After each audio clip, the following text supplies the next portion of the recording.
Hello students, welcome to my channel Medical with Nursing Officer and today's topic is कि steps of literature review. How to write literature review. ठीक है, इससे पहले हम पढ़ चुके हैं कि लिटरेचर रिव्यू होता क्या है, रिव्यू ऑफ लिटरेचर या फिर रिव्यू लिटरेचर रिव्यू जो भी है क्या होता है, और आज हम पढ़ेंगे कि इसको हम कैसे लिख सकते हैं। मैंने जब आपको रिव्यू ऑफ लिटरेचर पढ़ाया था तो वहाँ पे मैंने आपको बताया था उसके सोर्सेज। अगर आपने नहीं पढ़ा है तो प्लीज़ आप पहले वो वाला वीडियो जाकर के देख लीजिए, और तब आपको ये समझ आएगा कि हम कैसे लिखेंगे किसी भी रिव्यू को, किसी भी लिटरेचर का रिव्यू कैसे लिखते हैं। कुछ स्टेप्स होते हैं। फर्स्ट स्टेप इज योर की understanding the concept of research problem and identify की सर्च टर्म्स।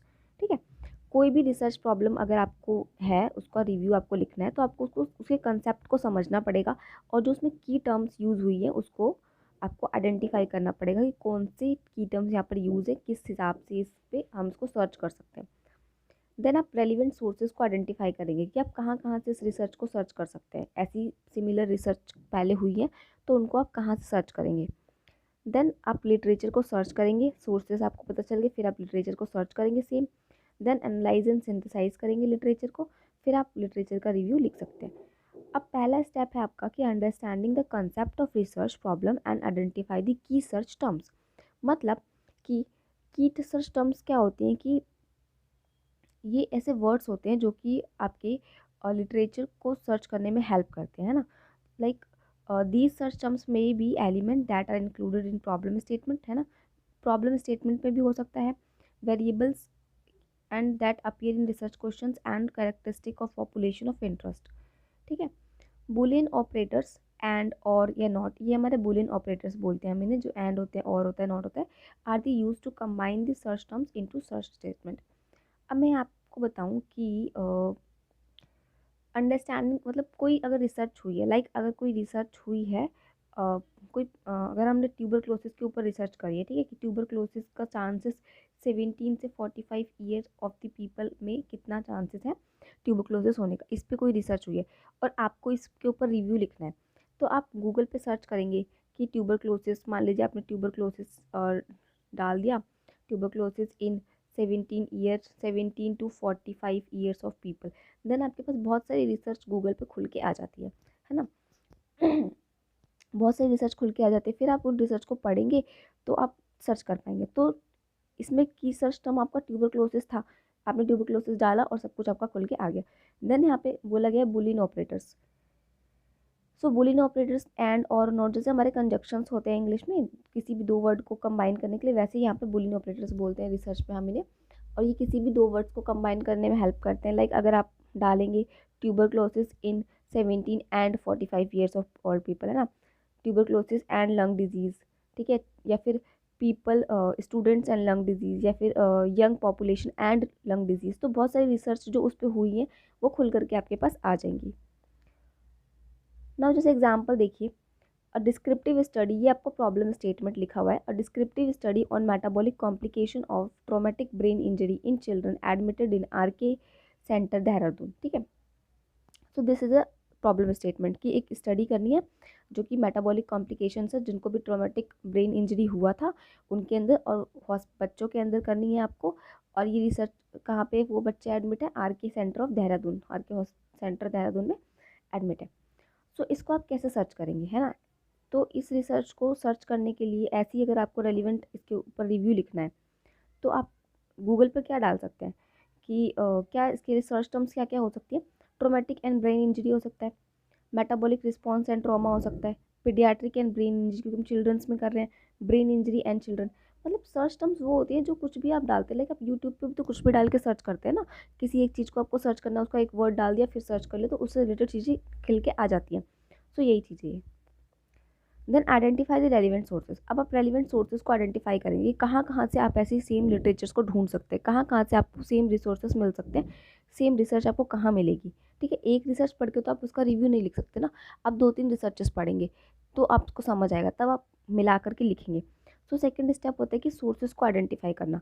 अब मैंने सोर्सेज आपको बताए थे लास्ट वीडियो में कि बहुत सारे सोर्सेज होते हैं, लाइक जर्नल्स हो गए, बुक्स हो गए, मैगजीन्स हो गए, आपके इलेक्ट्रोपीडिया हो गया, है ना, इलेक्ट्रोपीडिया हो गया आपका, या फिर थीसिस, जो पहले थीसिस छप चुकी हैं वो हो गई। सो बहुत सारे सोर्सेस हैं आपके। नाउ आप लिटरेचर को सर्च करेंगे, अब आप गूगल पे या फिर कहीं से भी बुक से, थीसिस से अपने सर्च करेंगे लिटरेचर को, आप same literature find out, search terms मिल गए आपको, रेलिवेंट सोर्सेज पता चल गए कहाँ कहाँ जाना है सर्च करने के लिए। अब आप सर्च करेंगे, देन आपने सर्च करेंगे, सर्च करके आप उसको पढ़ेंगे। अब सर्च करने के बाद एनालाइज और सिंथेसाइज लिटरेचर, उस लिटरेचर को आपको एनालाइज करना है, इकट्ठा करना है, क्या आपको लिखना है, क्या आपको नहीं लिखना है ना। तो इसमें हम क्या करते हैं कि हम मोस्टली PQRS का यूज़ करते हैं, मतलब preview, questions, read and summarise system का यूज़ करते हैं। ठीक है, देखेंगे, क्वेश्चंस को फाइंड आउट करेंगे, पढ़ेंगे और फिर हम समराइज करेंगे अपने नॉलेज जो भी हमने गेन किया उसको, देन हम रिव्यू ऑफ लिटरेचर लिख सकते हैं। लास्ट स्टेप होता है आपका writing the literature review, literature का रिव्यू लिखना। इसमें आपके एलिमेंट, इंट्रोडक्शन और कंक्लूजन, 3 चीज़ें आती हैं। ठीक है, आपको इंट्रोडक्शन लिखना होता है, देन एलिमेंट्स लिखने होते हैं और उसका कंक्लूजन लिखना होता है। सो ये होता है लिटरेचर रिव्यू, आप कैसे लिखेंगे। अब लिटरेचर ऑफ रिव्यू को लिखने के लिए क्या क्या पॉइंट्स आपको ध्यान में रखने हैं, point to be considered for literature review, कैसे आप लिटरेचर रिव्यू लिखेंगे और क्या क्या पॉइंट्स ध्यान में रखेंगे। फर्स्ट इज़ कि जो भी आप लिटरेचर रिव्यू लिखें वो बी स्पेसिफिक हो और बी सेलेक्टिव हो, मतलब स्पेसिफिक होना चाहिए, ठीक है, और सेलेक्टिव, मतलब जिस चीज़ से रिलेटेड है उसी चीज़ से रिलेटेड होना चाहिए। अगर वो मेंटल हेल्थ से रिलेटेड है तो वो मेंटल हेल्थ से ही रिलेटेड होना चाहिए आपका और रिव्यू, है ना। नेक्स्ट इज़ ओरिजिनल सोर्सेज को आपको रेफ़र करना है, ये नहीं कि आपने कुछ भी रेफ़र कर लिया, सोर्सेज आपको ओरिजिनल ही रेफ़र करने हैं जो कि सही है, जो पब्लिश्ड हैं, जो कि ऑथोराइज्ड है। ठीक है, जो कि ऑथोराइज्ड है उन्हीं का ही यूज़ करना है। ऑथोराइज्ड जो होती है वो ओरिजिनल्स होती हैं। अपनी लैंग्वेज में लिखना है, पहली बात तो आपको सेम नहीं लिखना है, क्योंकि अपनी लैंग्वेज जो होती है वो इजी लैंग्वेज में आपको रिव्यू को लिखना है, तो राइट इन own language. Avoid abbreviations, abbreviations क्या होते हैं, शॉर्ट टर्म्स होते हैं, जैसे हम OD यूज़ करते हैं ड्रग एक टाइम लेने के लिए, BD यूज़ करते हैं 2 टाइम अगर हम ड्रग लेते हैं, है ना। तो अवॉइड एब्रीवेशंस, एब्रीवेशंस का यूज़ नहीं करना है। और अगर आप एब्रीवेशंस का यूज़ करते भी हैं तो आपको अपनी रिसर्च के लास्ट में उस एब्रीवेशन को लिखना है और उसका फुल फॉर्म लिखना है कि जहाँ पे मैंने BD यूज़ किया इसका मतलब ये है, जहाँ पे मैंने MH यूज़ किया उसका मतलब मेंटल हेल्थ है, इस तरीके से। ठीक है, next is organisation of literature review. ठीक है, reference citation, focused on current topics, ये बहुत इंपॉर्टेंट है, करंट टॉपिक के ऊपर ही आप रिसर्च का रिव्यू लिखें। ये नहीं कि बहुत पुरानी कोई रिसर्च है जो आजकल वैलिड ही नहीं है उसके ऊपर आप रिव्यू लिखने बैठ गए, तो उसका कोई मतलब नहीं होगा। Next is ensure evidence for claims. ठीक है, सो ओरिजिनल से लिखना है आपको, एविडेंस फॉर क्लेम्स को मतलब अश्योर करना है कि आप सही जगह से उसको सेलेक्टिव जगह से लिख रहे हैं। So these are the points which you have to remember if you are writing a literature ka review. So this is all about the literature review, how to write literature review, what are the point you have to keep in mind when you are writing a literature review. So this is all about that. Today's lecture is over and I hope आपको lecture समझ आया होगा. If you are understanding my lectures, please subscribe to my channel and share with your friends. Thank you for watching.